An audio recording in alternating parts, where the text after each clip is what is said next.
La señal de socorro llegó desde la colonia de Marte en fracción de segundo. No hubo advertencia. No hubo diplomacia. Solo fuego. El capitán Luke Carter leyó el reporte con los ojos fijos en la pantalla táctil de la sala de mando de la nave humana Atlas 7. 16.000 civiles. 16.000. Los Bretarii habían bombardeado la colonia sin declaración de guerra, sin ultimátum previo, sin ninguna razón conocida más allá de expandir su dominio hacia el cinturón interior del sistema solar. Las imágenes satelitales mostraban edificios convertidos en escombros, domes de oxígeno rotos, familias enteras expuestas al vacío frío del espacio en fracciones de segundo. Carter sintió algo endurecerse dentro de su pecho, algo que llevaba años sin sentir. En la sala de observación de la Gran Asamblea Galáctica, a 10 años luz de distancia, la reina Vareth de los Bretarii observaba las mismas imágenes con una sonrisa apenas perceptible en sus labios de color índigo. A su derecha, el canciller Dorn de la Federación Ricana cruzó sus 4 brazos sobre el pecho con incomodidad evidente. A su izquierda, la embajadora Selene Taz de los pueblos orbitales de quien miraba la pantalla sin expresión, aunque sus antenas temblaban ligeramente. Los humanos, en toda la historia conocida de la galaxia, nunca habían iniciado una guerra. Eso era lo que todos sabían. Eso era lo que la reina Vareth había calculado con precisión. Los humanos negociaban. Los humanos cedían. Los humanos firmaban tratados y organizaban conferencias de paz y mandaban mediadores con sonrisas amables y manos extendidas. Eso eran los humanos. Eso siempre habían sido. Lo que Vareth no había calculado era lo que ocurre cuando algo que siempre ha elegido no pelear finalmente decide lo contrario.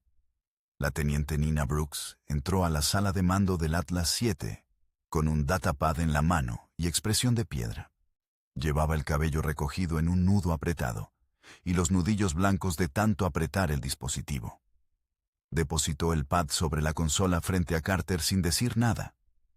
Carter lo leyó. Lo leyó 2 veces. El Senado Humano Unificado había enviado 3 mensajes oficiales a la reina Vareth en las últimas 4 horas. En el primero pedían cese inmediato de hostilidades. En el segundo, exigían reparaciones y retirada de fuerzas. En el tercero, informaban que cualquier respuesta que no fuera la retirada total en 12 horas sería considerada declaración de guerra formal por parte de la humanidad. Habían pasado 13 horas desde el tercer mensaje. No había respuesta de los Bretarii. Carter cerró el datapad. Miró a Brooks. Ella asintió con la cabeza, un solo movimiento lento, deliberado. En la pantalla lateral, las transmisiones seguían mostrando los restos humeantes de la colonia Marte Sur.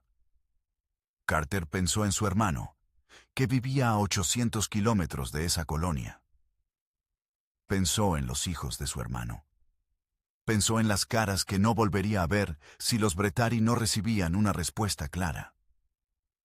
En la sala de la Asamblea Galáctica, el canciller Dorn se inclinó hacia la reina Vareth y habló en voz baja. Su voz traducida por el dispositivo universal implantado detrás de la oreja. Los humanos no han cumplido el plazo que ellos mismos pusieron, dijo Dorn. Eso significa que retroceden. Siempre retroceden. Vareth no respondió de inmediato. Observó la pantalla donde el Atlas 7 flotaba inmóvil en el espacio, a 700.000 millas de la frontera Bretarii. Una nave. Una sola nave humana. Eso era todo lo que habían enviado. Exactamente, dijo Vareth por fin. Una nave. Eso es todo lo que tienen para mostrar. No era todo lo que tenían para mostrar. El comandante Zoe Grant, y a bordo del Centro de Mando Orbital Terrestre, tenía frente a ella 200 pantallas activas y un café que llevaba 3 horas frío. No lo había bebido. había estado demasiado ocupada coordinando lo que ella llamaba internamente el silencio más ruidoso de la historia humana. Durante 12 años, la humanidad había construido en secreto. No en secreto de los suyos, sino en secreto de la galaxia. Mientras asistía a cada conferencia de paz, mientras firmaba cada tratado de no agresión, mientras sonreía en cada fotografía diplomática junto a representantes de 23 especies distintas.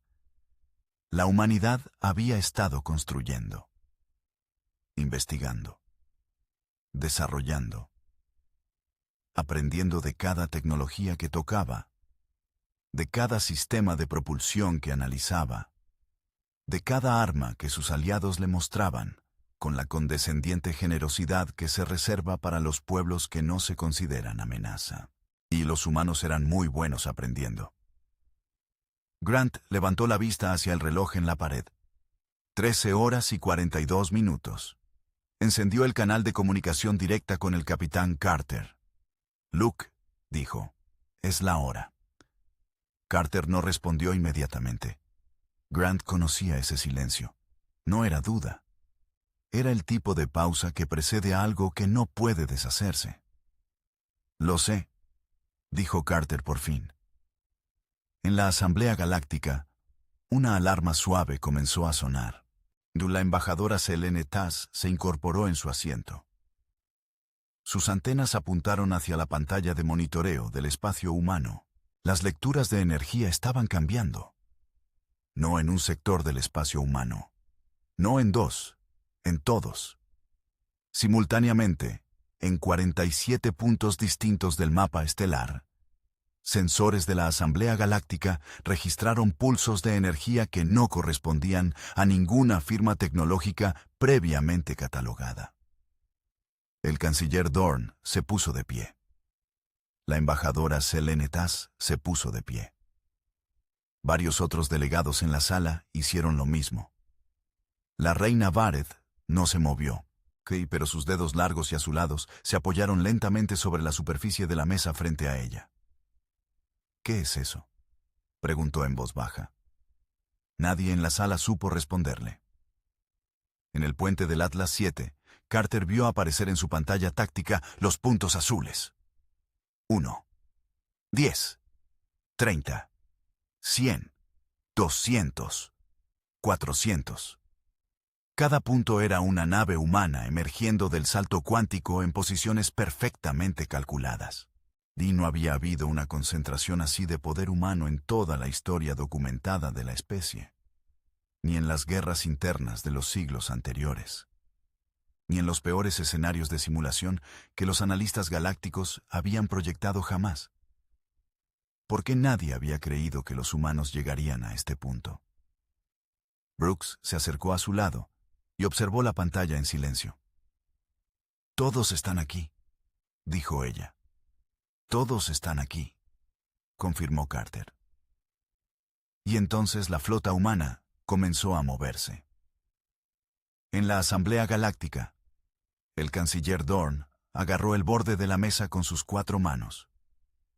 Sus ojos compuestos, y capaces de ver en 16 espectros distintos, procesaban algo que su cerebro tardó varios segundos en aceptar como real. 400 naves humanas, de clases y tamaños que no figuraban en ningún registro, avanzaban en formación hacia el espacio Bretarii con una coordinación que hacía parecer que una sola mente las gobernaba a todas. «Reina Vareth», dijo Dorn, y su voz perdió por primera vez en décadas el tono de autoridad serena que siempre mantenía. «Reina Vareth, y creo que hemos cometido un error». La reina no respondió. Miraba la pantalla, y por primera vez en su vida, que abarcaba 200 años de dominio político, la reina Vareth sintió algo que sus instintos tardaron un momento en identificar. Miedo. El almirante Frank Harlow tenía 63 años. 2 rodillas reemplazadas, una cicatriz que le cruzaba la mandíbula desde la guerra de la luna Io, y absolutamente ningún interés en ser razonable esta mañana. Estaba sentado en el puente de mando de la nave insignia humana, La Concordia, que era tan grande que las naves de reconocimiento de los Brethari la habían confundido inicialmente con un asteroide de clase 2. El error les había costado 40 minutos de datos de inteligencia. 40 minutos que el almirante Harlow había usado para posicionar sus divisiones de flanco. El sargento Cal Briggs, su oficial de comunicaciones, le entregó un informe sin decir nada. Harlow lo leyó. Asintió una vez. Los Brethari están transmitiendo en todas las frecuencias, dijo Briggs. Piden hablar. Harlow dejó el informe sobre la consola. ¿Hablar? Dijo. Hace 16 horas tenían la oportunidad de hablar. Hace 13 horas tenían la oportunidad de hablar. Hace 10 horas les dimos la última oportunidad de hablar. Levantó la vista hacia la pantalla principal, donde la flota Brethari, considerablemente más pequeña de lo que los analistas habían estimado después de todo, se reorganizaba en formación defensiva con la torpeza urgente de quien no esperaba esta situación. Que hablen cuando hayamos terminado, dijo Harlow. Briggs no respondió. No era su trabajo juzgar la orden. Volvió a su consola, y en el espacio entre las flotas, una zona de vacío de aproximadamente 300.000 millas de diámetro, flotaban los restos de 3 naves exploradoras Brethari, que habían cometido el error de avanzar demasiado hacia la formación humana 20 minutos antes. Los Brethari habían enviado esas naves probablemente para evaluar la capacidad de respuesta humana. La respuesta había tardado 4 segundos en ser total y definitiva. La doctora Amy Cole, mi jefa de análisis estratégico a bordo de la Concordia, estaba revisando los datos de esos 4 segundos por 10ª vez. No porque los necesitara para su trabajo, sino porque no podía creer los números. Los Brethari, en sus cálculos de inteligencia previos al ataque a Marte, habían estimado la capacidad de fuego de una nave humana estándar en base a los tratados de intercambio tecnológico de los últimos 20 años. Lo que esos cálculos no incluían era el trabajo que los ingenieros del programa Ymir habían hecho durante esos mismos 20 años en los laboratorios subterráneos de Ganímedes, New Europa y la base lunar 4. Lo que habían construido allí no se parecía a nada que los humanos hubieran mostrado nunca en público. Cole cerró su datapad y miró por la ventana de observación hacia el espacio Brethari. Los Brethari eran una especie poderosa. Eso era real. Habían dominado 70 sistemas estelares durante 300 años. Tenían tecnología de primera línea, flotas bien entrenadas y una historia de victorias militares que hacía que incluso la Federación Ricana les evitara el conflicto directo. Pero tenían un problema fundamental que ninguna cantidad de tecnología resolvía. Nunca habían peleado contra humanos. En la Asamblea Galáctica, el ambiente había cambiado completamente. Lo que antes era una sala de observación tranquila, donde los delegados miraban con condescendiente curiosidad el drama diplomático humano, Brethari, se había convertido en algo parecido al puente de un barco en tormenta. Delegados de 12 especies diferentes intentaban comunicarse simultáneamente con sus respectivos gobiernos. A 3 de las especies representadas en la asamblea tenían tratados de defensa mutua con los Brethari. Tratados que ahora parecían documentos muy incómodos. El canciller Dorn había pedido silencio en la sala 3 veces en los últimos 20 minutos. Nadie le había obedecido. La embajadora Selene Tass se mantuvo en su asiento, quieta, observando las pantallas. Sus antenas se movían lentamente. En la cultura Ken, ese movimiento específico significaba algo que no tenía traducción directa en ningún idioma humano. Lo más cercano era algo entre admiración y terror. La reina Barrett seguía en su lugar también. No había hablado en 15 minutos. Sus asistentes, 3 jóvenes Brethari de uniforme plateado, esperaban a su alrededor sin atreverse a interrumpir el silencio. En la pantalla frente a ella, la flota humana avanzaba.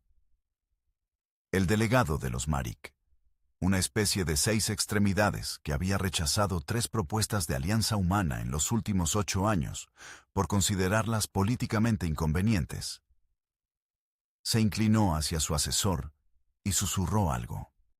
El asesor escribió rápidamente en un pad y lo envió a su gobierno con código de prioridad máxima. El mensaje decía: revisar inmediatamente nuestra posición respecto a las propuestas humanas pendientes. En el Atlas 7, Carter recibió la actualización táctica de la Concordia. La flota estaba en posición. Los sistemas de interferencia cuántica estaban activos, bloqueando cualquier posibilidad de salto de emergencia de las naves Brethari dentro de un radio de 2 millones de millas. Y no había ningún lugar al que los Brethari pudieran ir. Habían pensado en todo. Durante 12 años habían pensado en todo. Brooks apareció a su lado otra vez. Era un hábito que tenía. Aparecer cuando Carter estaba en medio de un pensamiento pesado. Como si midiera el peso del silencio en la sala y decidiera que era el momento correcto. ¿Estás bien?, preguntó ella. Carter la miró. Era una pregunta extraña para el momento. No en el sentido equivocado, sino en el sentido de que nadie más en la nave le había hecho esa pregunta en las últimas 14 horas. No lo sé todavía, dijo Carter. Brooks asintió. Eso le parecía una respuesta honesta. En el espacio exterior, las naves Brethari habían dejado de reorganizarse. Se habían detenido. La formación defensiva que habían armado era competente, bien diseñada para un enfrentamiento convencional. Era el tipo de formación que habría tenido sentido contra cualquier otra flota en la galaxia. El teniente coronel Danny Vega, responsable de la coordinación de la flota desde el centro de mando de la Concordia, miraba esa formación Brethari con algo que una persona menos controlada habría llamado pena. No era desprecio. Era la pena específica de alguien que entiende lo que está a punto de ocurrir y sabe que el otro lado todavía no lo entiende. Vega había estudiado historia militar humana desde los sumerios hasta las guerras del cinturón.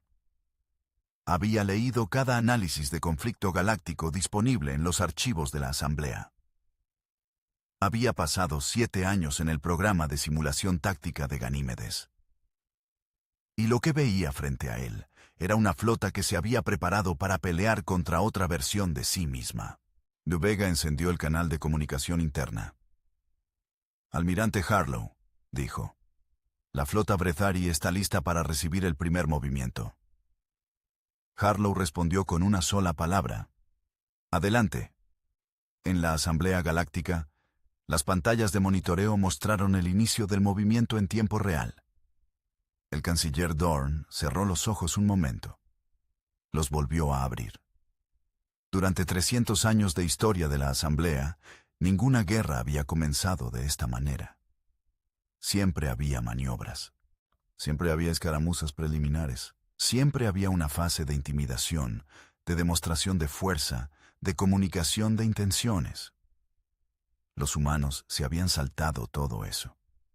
Habían enviado un aviso. Habían esperado la respuesta. No había llegado la respuesta. Y ahora hacían lo que habían dicho que harían, con exactamente la precisión metódica con que uno cumple una promesa que ha hecho frente a testigos. La reina Varet, por fin, habló. Abran un canal directo con la nave insignia humana, dijo, y sus asistentes se movieron de inmediato. Tardaron 40 segundos en establecer la conexión. En la pantalla apareció el almirante Harlow, sentado en su silla de mando, con su café caliente frente a él y la cicatriz en la mandíbula y la expresión de alguien que ha dormido perfectamente las últimas 8 horas, que no era el caso, pero así lo parecía. Almirante, dijo Barrett, estamos dispuestos a negociar. Harlow la miró en silencio un momento. Eso es interesante, dijo Harlow. Nosotros también estábamos dispuestos a negociar. Hace 16 horas, hace 13, hace 10. Levantó su café. Bebió un sorbo. Ahora solo estamos dispuestos a terminar esto, dijo. Y cortó la comunicación. En la sala de la Asamblea Galáctica, el silencio fue completo por primera vez en horas. La embajadora Selene Tass bajó la vista hacia sus manos. Sus antenas se detuvieron. El delegado de los Marik ya había enviado un segundo mensaje a su gobierno. Este decía simplemente: actúen rápido. La reina Vareth no se movió durante 30 segundos. Luego se dirigió a sus asistentes. Contacten al Consejo de Guerra Bretarii, dijo. Denles las coordenadas de todos nuestros activos en el sector 12. Un asistente vaciló. Majestad, esos son los activos de reserva que nunca hemos usado en combate. Si los exponemos ahora... Vareth lo interrumpió. Si no los usamos ahora, no habrá ningún después en que usarlos, dijo. En el espacio, las 400 naves humanas continuaban avanzando. En la Concordia, Dani Vega observaba los datos de movimiento de la flota Bretarii cambiar en su pantalla. Nuevas firmas de energía emergían desde el sector 12, naves que no habían estado en los registros de inteligencia previos, más grandes, más potentes que las anteriores. Vega hizo los cálculos rápidamente. Almirante, dijo, están sacando sus reservas. Harlow no levantó la vista de su propia pantalla. Lo sé, dijo. ¿Cambiamos la formación? Harlow pensó un momento. En realidad no tardó más de 3 segundos, que para él era pensar largo. No, dijo. Ejecuten el protocolo Yamamoto. Vega parpadeó. Señor, el protocolo Yamamoto nunca ha sido ejecutado fuera de simulación. Exactamente, dijo Harlow. No, así que los Bretarii no saben lo que es. Ejecútenlo. Vega asintió. Sus dedos se movieron sobre la consola. A 72 naves humanas distribuidas en la formación exterior les llegó simultáneamente la misma orden. Sus sistemas de propulsión cambiaron de modo. Sus patrones de movimiento se reorganizaron de manera que, visto desde arriba, parecía una contracción, un repliegue, casi una retirada. En la sala de observación de la Asamblea Galáctica, él y varios delegados contuvieron el aliento creyendo que los humanos retrocedían. La embajadora Selene Tass no contuvo el aliento. Sus antenas volvieron a moverse. Ella había estudiado a los humanos durante más tiempo que la mayoría. Había leído sus textos históricos, sus estrategias militares antiguas, sus filosofías de guerra. Sabía lo que era el protocolo Yamamoto, aunque no conocía ese nombre específico. Los humanos no estaban retrocediendo. Estaban atrayendo. La reina Vareth vio las naves humanas replegarse y sintió algo que interpretó como alivio antes de que su instinto más antiguo y honesto le dijera que eso era un error. Ordenó a su flota avanzar. Y las naves Bretarii, las de primera línea y las reservas del sector 12, todas juntas, se movieron hacia adelante hacia el espacio que los humanos acababan de dejar libre. Directamente hacia el centro de la formación humana.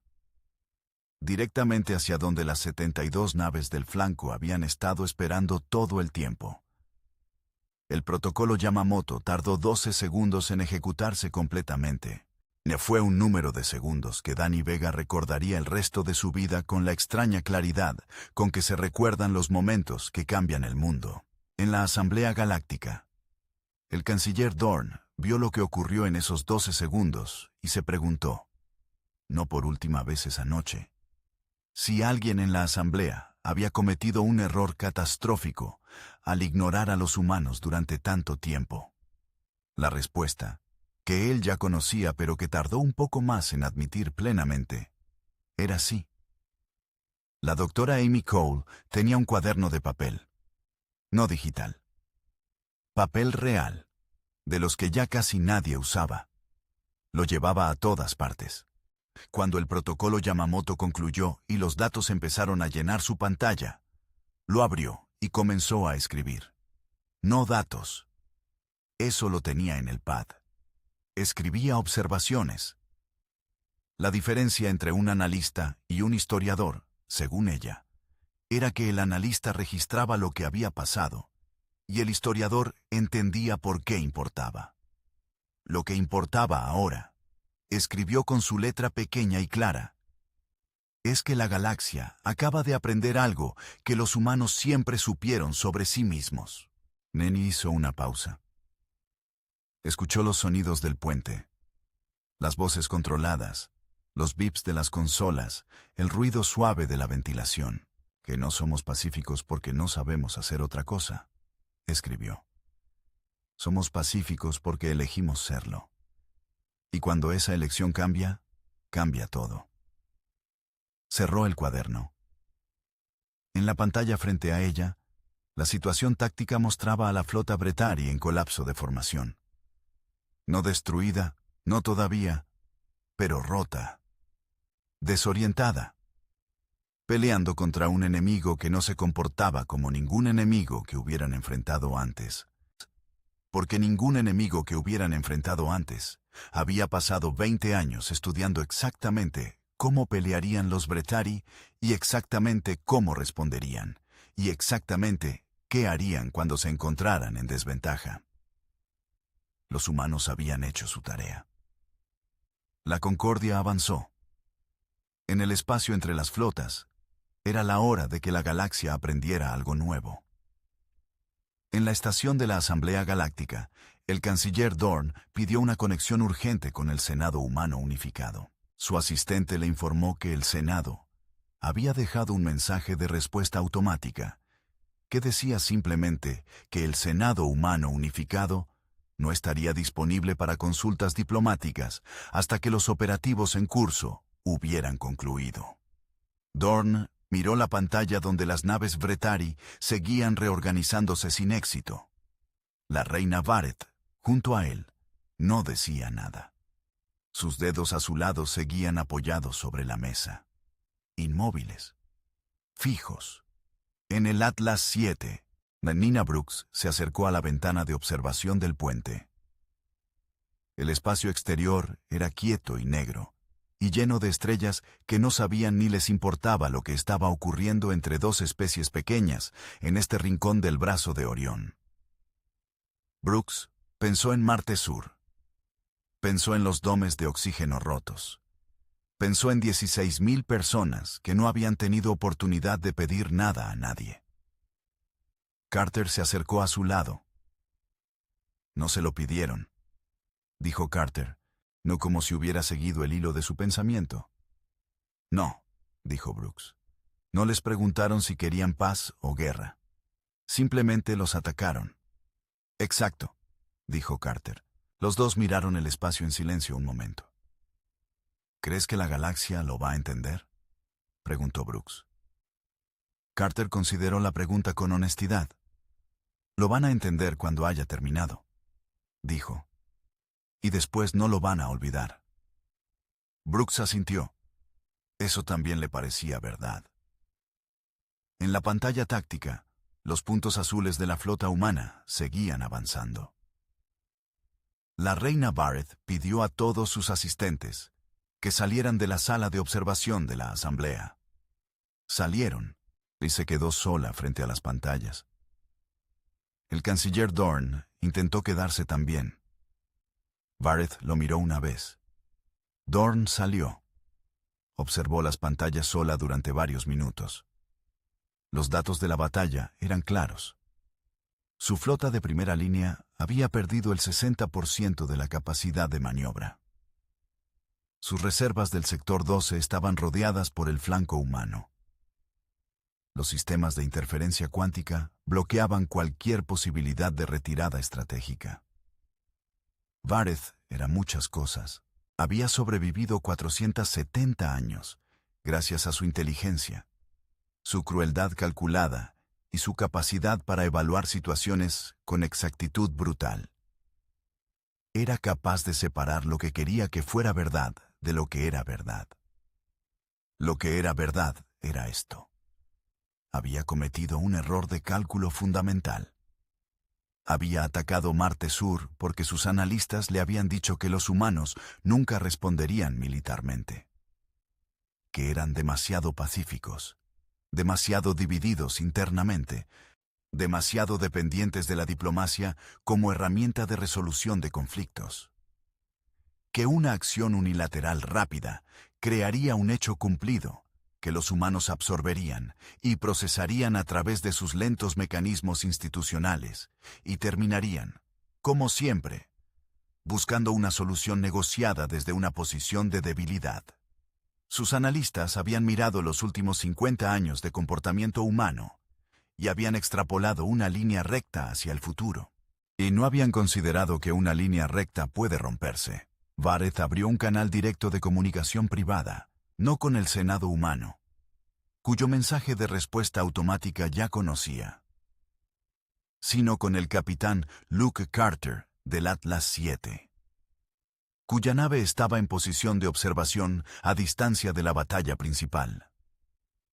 Lo que en la terminología táctica Bretarii significaba que era el ojo de la operación. La pantalla tardó un momento en activarse. Luego apareció Carter, con su uniforme gris y sus ojos oscuros, y esa expresión particular que Vareth reconoció de inmediato como la de alguien que ha tomado una decisión difícil y ha hecho las paces con ella. «Capitán Carter», dijo Vareth. «Reina Vareth», dijo Carter. «Quiero hablar con alguien que pueda tomar decisiones», dijo Vareth.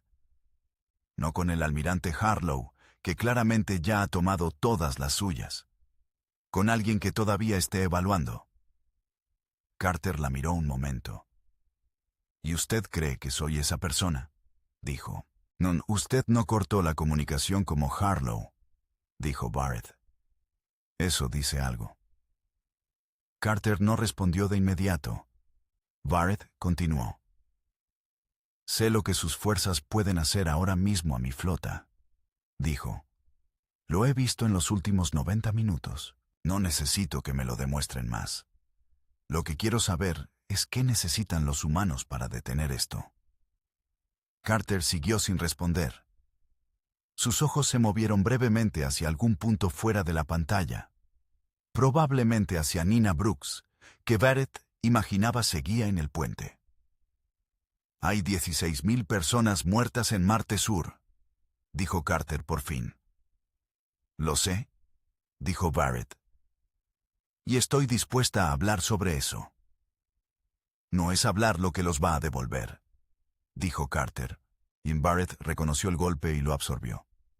«No», dijo. «No lo es. Pero hablar puede determinar si hay más muertos de ambos lados esta noche». Carter la miró por un largo momento. «Voy a transmitir esta conversación al almirante Harlow y al Senado humano», dijo Carter. «No voy a tomar esta decisión solo. Eso es lo correcto», dijo Vareth. «Hágalo». Carter asintió. La imagen se mantuvo activa, con ambos en silencio, mientras Carter enviaba la transmisión. Vareth esperó. En la pantalla táctica secundaria que mantenía abierta en el borde de su visión, la batalla continuaba. Sus naves seguían perdiendo posiciones. El tiempo era un recurso que se agotaba. En la sala de mando de la Concordia, el almirante Harlow recibió la transmisión de Carter y la leyó 2 veces. Luego llamó a Danny Vega. «Detengan el avance», dijo Harlow. «Mantengan posiciones actuales. No ataquen a menos que sean atacados primero». Vega parpadeó. «Señor, si detenemos el avance ahora, los Bretarii tienen tiempo de reorganizarse». «Lo sé», dijo Harlow. Vega asintió y ejecutó la orden. En el espacio, 1.400 naves humanas se detuvieron simultáneamente, como si una sola voluntad las gobernara a todas, y mantuvieron sus posiciones con la misma calma metódica con que habían avanzado. En la sala de la Asamblea Galáctica, donde varios delegados seguían la batalla en tiempo real, El movimiento causó confusión inmediata. El delegado de los Maric abrió los ojos de sus 4 órbitas con sorpresa. El canciller Dorn, que había vuelto a la sala después de que Barrett le enviara una señal, se inclinó hacia la pantalla. ¿Se han detenido?, dijo Dorn. La embajadora Selene Tass observó la pantalla con sus antenas totalmente extendidas. «Están esperando», dijo ella. «¿Esperando qué?», preguntó Dorn. Tass movió sus antenas en ese patrón que no tenía traducción directa. «Que la reina tome una decisión inteligente», dijo Tass. En la comunicación entre Carter y Barrett, el Senado Humano Unificado se había unido al canal. 3 representantes del Senado, que Barrett había visto en docenas de conferencias diplomáticas a lo largo de los años, aparecieron en pantalla desde una sala segura en algún lugar de la Tierra. «Reina Barrett», dijo la representante principal. Una mujer de cabello gris llamada senadora Patricia Lane. «El Senado humano está escuchando». Barrett reunió todo lo que había aprendido en 470 años de política. «Senadora Lane», dijo, «quiero discutir los términos de un alto al fuego». «Eso lo apreciamos», dijo Lane. «Pero necesitamos que entienda algo antes de que empecemos esa conversación». Lane hizo una pausa. «Este alto al fuego no es porque los humanos no podamos continuar», dijo Lane. «Oh, es porque elegimos no hacerlo. Por ahora. Esa diferencia es importante». Barrett la miró. «La entiendo», dijo Barrett. «Bien», dijo Lane. «Entonces hablemos». En el Atlas 7, Nina Brooks puso una mano brevemente en el hombro de Carter y lo retiró. No dijo nada. Carter tampoco. Pero era el tipo de silencio que tiene más contenido que la mayoría de las conversaciones. En el espacio exterior, las 400 naves humanas esperaban. En la sala de la Asamblea Galáctica, el canciller Dorn se dejó caer lentamente en su silla, y sus 4 brazos colgaban a los costados, con el peso de alguien que ha estado muy tenso durante mucho tiempo y acaba de poder soltarlo un poco. La embajadora Selene Tass seguía de pie. Sus antenas se movían despacio, en ese patrón sin traducción directa. Dorn la miró. «¿Qué estás pensando, Selene?», preguntó. Tass tardó en responder. Cuando lo hizo, habló en voz baja. «Estoy pensando que hemos estado tratando a los humanos como si fueran una especie joven que todavía no ha crecido lo suficiente para ser tomada en serio», dijo Tass. «Y me estoy preguntando cuántos de nosotros cometimos ese mismo error». Dorn no respondió. En la pantalla, las negociaciones comenzaban. En la Concordia, la doctora Amy Cole abrió su cuaderno de papel otra vez. Escribió: «El error más común en la historia humana, y probablemente en la historia de cualquier especie inteligente, es confundir la paciencia con la debilidad. Los humanos habían sido pacientes durante décadas. La galaxia había interpretado esa paciencia como incapacidad. Esta noche, la galaxia estaba aprendiendo la diferencia». Escribió una última línea y cerró el cuaderno. La línea decía: «Esto no es el fin de nada. Es el principio de cómo la galaxia aprende a ver a la humanidad». Y afuera, en el silencio negro del espacio entre las estrellas, 400 naves esperaban. Y la galaxia miraba, y recordaba, y no lo olvidaría. En la sala de negociaciones que se estableció en la estación neutral de Punto Lagrange 3, 6 horas después del alto al fuego, la reina Barrett llegó con 2 asistentes y se sentó frente a una mesa donde ya estaban la senadora Patricia Lane, el almirante Frank Harlow, la doctora Amy Cole en su rol de asesora histórica, y el capitán Luke Carter en representación de las fuerzas activas. La sala era pequeña, sin ventanas, con luz blanca y mesas de metal y sillas que no habían sido diseñadas pensando en la comodidad de nadie. Eso era intencional. Harlow comenzó. Lo que pasó en Marte Sur no puede ignorarse, dijo. 16.000 muertos requieren consecuencias reales, no simbólicas, reales. Barrett asintió. Estamos dispuestos a discutir reparaciones, dijo. No estamos discutiendo reparaciones todavía, dijo Harlow. Estamos estableciendo el marco de por qué las reparaciones son insuficientes por sí solas. Elaine se inclinó hacia adelante. Reina Barrett. Los humanos hemos pasado 50 años construyendo una reputación de actores razonables en la comunidad galáctica. Dijo Lane. Hemos cedido en situaciones en que teníamos razón. Hemos buscado diálogo cuando habríamos podido responder con fuerza. Lo hemos hecho porque creemos genuinamente que la paz es el objetivo correcto. Hizo una pausa. Pero la paz no es rendirse, dijo Lane. Y 16.000 muertos civiles sin provocación es el tipo de cosa ante la que no podemos no responder. No porque queramos guerra, sino porque si no respondemos, invitamos a que esto ocurra de nuevo. Contra nosotros. Contra cualquiera que parezca suficientemente débil para no defenderse. Barrett miraba a Lane con esa expresión calculadora que era su estado natural. ¿Qué quieren los humanos?, preguntó Barrett directamente. Cole abrió su pad y leyó los términos que el Senado había preparado. No eran pocos. Incluían la retirada total de fuerzas Brethari de todos los sistemas del Sector 7, que era el sector que incluía el cinturón de Júpiter.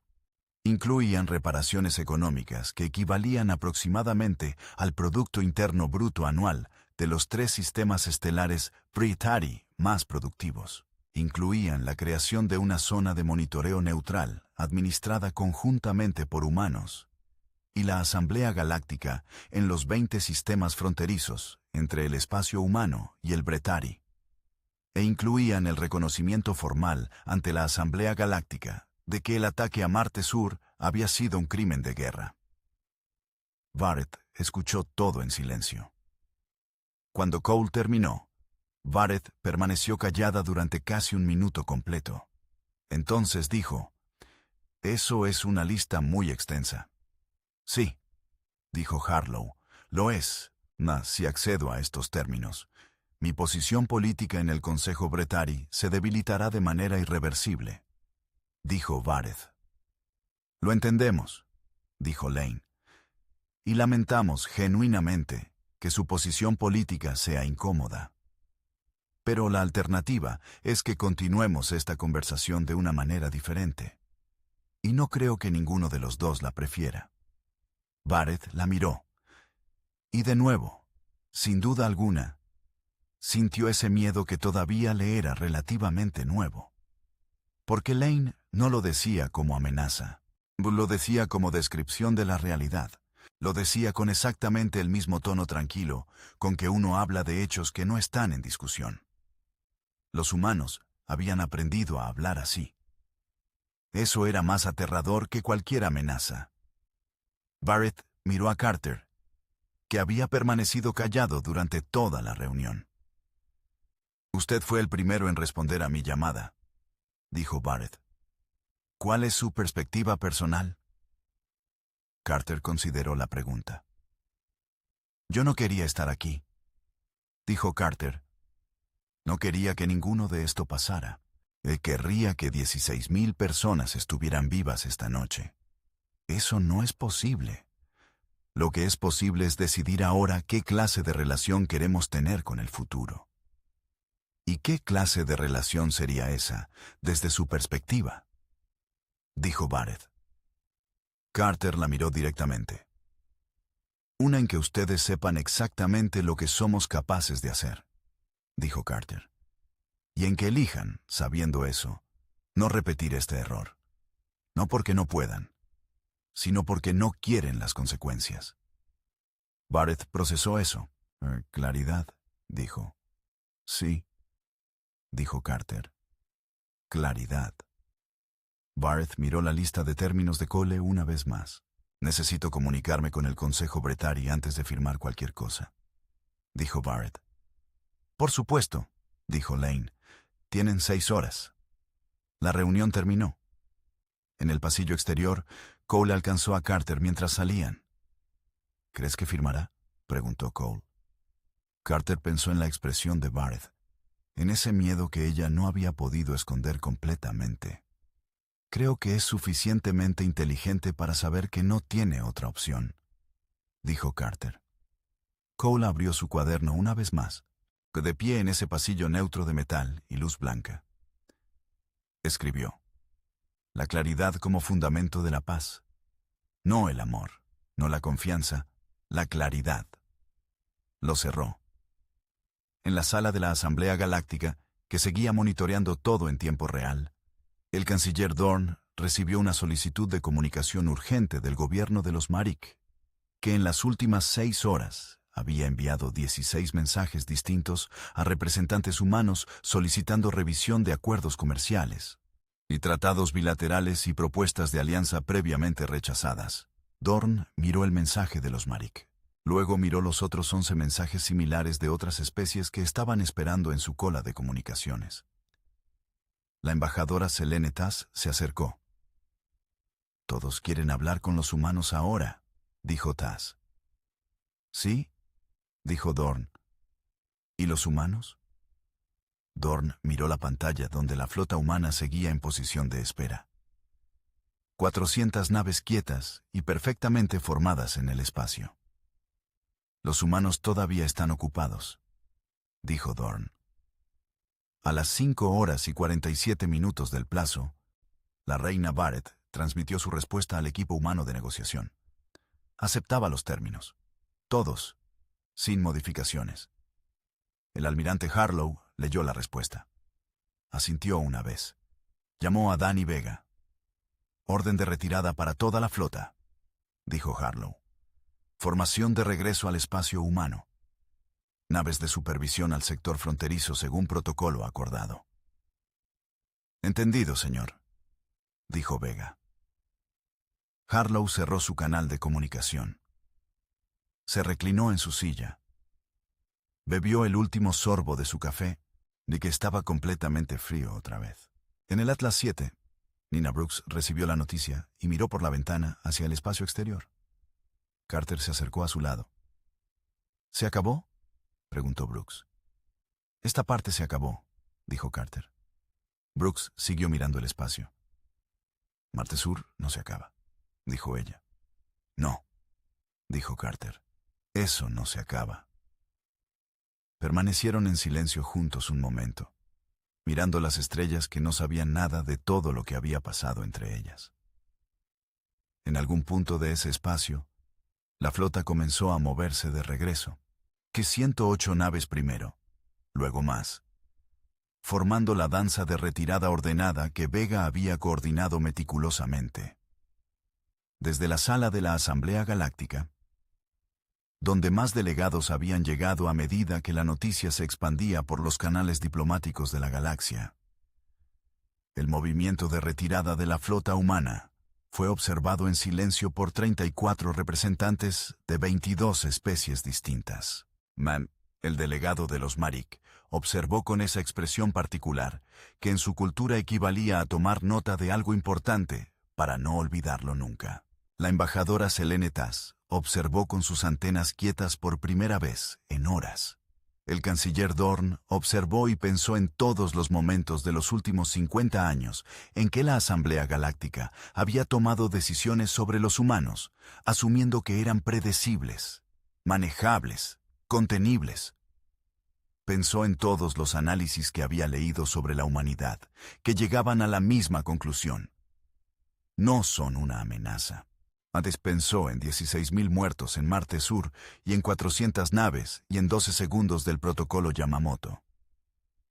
Pensó en la voz tranquila de la senadora Lane diciendo: «La paz no es rendirse». Dorn miró al asistente que tenía a su lado. «Quiero que preparemos un informe completo para toda la asamblea», dijo Dorn, «sobre la humanidad, sobre lo que sabemos realmente, sobre lo que claramente no sabíamos. Su asistente asintió y empezó a tomar notas. ¿Y el título del informe, señor?, preguntó el asistente. Dorn pensó un momento.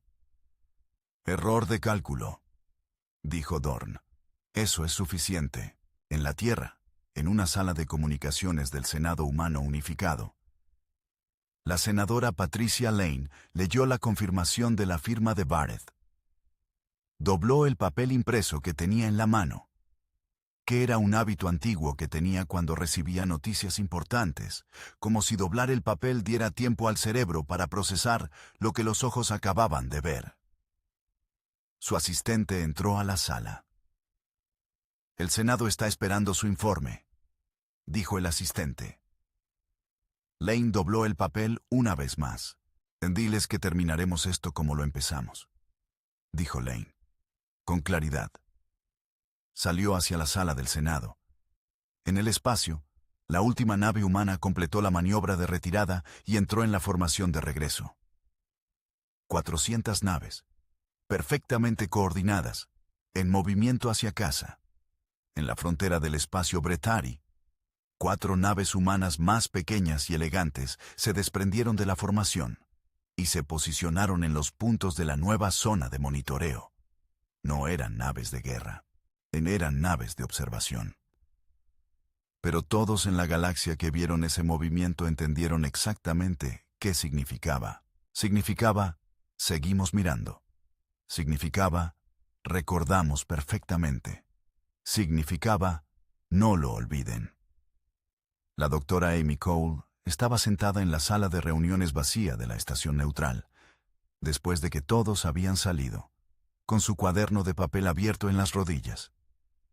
Las páginas que había llenado esa noche eran más de las que normalmente llenaba en un mes. Leyó lo que había escrito de principio a fin. Luego escribió una última entrada. Escribió: la galaxia verá esto como una advertencia, y lo es. Pero también es algo más. Es la primera vez que la humanidad se ha visto a sí misma completa.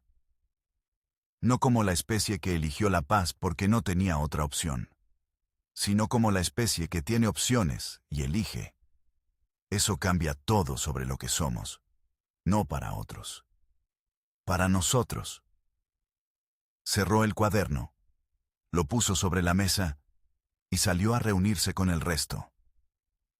Afuera, en el corredor, Carter y Brooks caminaban hacia la bahía de embarque. Sus pasos resonaban en el metal del suelo de la estación neutral, con ese sonido particular y solitario de los lugares que existen entre lugares, que no son de nadie y son de todos. Carter miró el techo sin ninguna razón particular. ¿En qué piensas?, preguntó Brooks. En Marte Sur, dijo Carter. En los 16.000, en si esto los honra de alguna manera o si esas palabras no significan nada cuando alguien ya no está. Brooks caminó en silencio un momento. Creo que lo que los honra, dijo Brooks, es que no pasó de nuevo, que nadie más tiene que perder a alguien así. Si eso se mantiene, si este acuerdo significa algo, entonces no fue en vano. Carter asintió. Si se mantiene, dijo. Si se mantiene, repitió Brooks. Llegaron a la bahía de embarque. La lanzadera que los llevaría de vuelta al Atlas 7 estaba esperando. El piloto, un joven soldado que no tendría más de 22 años, los vio llegar y se puso firme. Descanse, dijo Carter. Vamos a casa. El joven soldado asintió y se relajó. Carter subió a la lanzadera. Brooks subió detrás. Las puertas se cerraron. La estación neutral quedó atrás, flotando en el espacio entre civilizaciones, en ese lugar donde las líneas que separan el territorio de unos y otros son invisibles pero reales. Y en la galaxia, que era grande y antigua, y había visto muchas cosas, algo había cambiado. No se podía señalar exactamente qué. No era un cambio en los mapas, ni en los tratados, ni en los nombres de las especies en el registro de la Asamblea Galáctica. Era un cambio en cómo cada especie que había observado esa noche pensaba sobre los humanos cuando los pensaba. Ya no pensaban. Son pacíficos. Ahora pensaban, eligieron ser pacíficos. Y eso, en la gramática del poder entre las estrellas, era una diferencia que lo cambiaba todo. La flota humana llegó a casa sin ceremonia, sin desfiles, sin discursos en plazas públicas. Los soldados bajaron de sus naves y volvieron a sus vidas con la quietud particular de quienes han hecho algo que no querían tener que hacer, y lo hicieron de todas formas, porque era necesario. El capitán Luke Carter llegó a la Tierra 3 días después. Fue directamente a ver a su hermano. Sus sobrinos estaban en el patio cuando Carter llegó, corriendo alrededor de algo que parecía ser un proyecto de ciencias a medio terminar, hecho de cartón y cinta adhesiva. Carter no supo qué era, y no preguntó. Se sentó en las escaleras del porche y los observó durante un rato. Su hermano salió con 2 tazas de café y se sentó a su lado. ¿Estás bien?, preguntó su hermano. Carter recibió la taza de café. Sí, dijo. Su hermano lo miró. ¿De verdad? Carter bebió el café. Estaba caliente y fuerte, y sabía a tierra y a casa. Sí, dijo. ¿De verdad? Los sobrinos gritaron algo sobre el proyecto de cartón que se caía. El hermano se levantó para ayudar. Carter siguió sentado en las escaleras con su café, mirando el cielo. Era un cielo azul de tarde, con algunas nubes, perfectamente ordinario. Debajo de ese cielo, o más exactamente, más allá de él, en el espacio frío entre los sistemas estelares, 4 naves de observación mantenían sus posiciones en los puntos de la zona de monitoreo. Sus sensores miraban hacia el espacio Bretarii con la paciencia tranquila de quienes saben que el trabajo más importante es el que se hace en silencio, todos los días, sin que nadie lo vea. Carter terminó su café. En algún lugar de la galaxia, la reina Barrett estaba enfrentando las consecuencias políticas de haber firmado los términos humanos. En algún lugar de la galaxia, el canciller Dorn estaba preparando su informe sobre el error de cálculo. En algún lugar de la galaxia, 22 especies estaban revisando sus análisis de inteligencia sobre la humanidad y corrigiendo sus conclusiones con la incomodidad de quien descubre que ha subestimado algo durante mucho tiempo. Y en las escaleras de un porche ordinario, en una ciudad ordinaria de la Tierra, el capitán Luke Carter dejó su taza vacía a un lado y fue a ayudar a su sobrino a arreglar el proyecto de cartón que se había caído. El cielo sobre él era azul. Y la galaxia, desde esa noche, lo miraba de una manera diferente.